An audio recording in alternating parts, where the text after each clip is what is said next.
Moses, it turns out, at least according to Rabbinic tradition, was not ready for his time to come to an end. Though decreed by God, the greatest prophet who ever lived was not willing to take this one sitting down.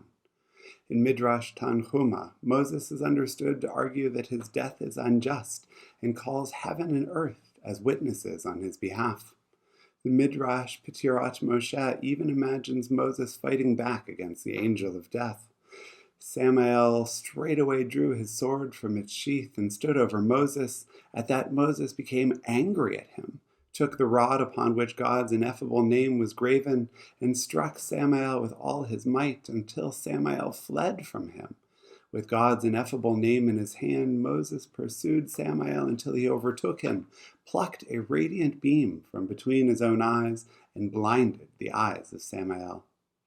Moses was not ready to go. He didn't take this decree sitting down, setting a model for each of us.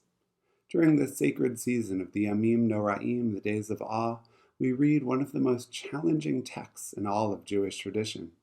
On Rosh Hashanah it is written, on the fast of Yom Kippur it is sealed, how many will pass from the world and how many will be born, who will live and who will die, who will reach the ripeness of age and who will be taken before their time. In a world where we know far too many are taken before their time in natural disasters and acts of violence caused by malicious human will rather than God's, how can we possibly understand these ancient words?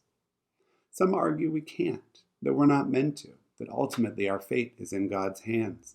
And if you find that theology comforting, I would encourage you to embrace it and to listen no further, because I would propose a different meaning entirely.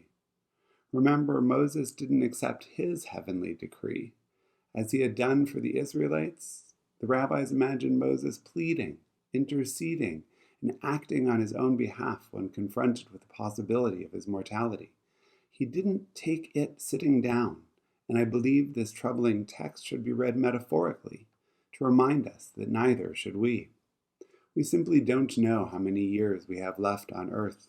Some of us will have an astonishing longevity of years as we transcend risky life choices.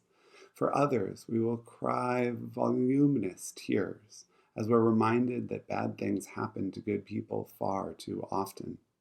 We don't know who will live and who will die. Though we don't know when our time on earth will end, being confronted with the fact that it will reminds us to make the most out of each and every moment, just as Moses, our teacher, did.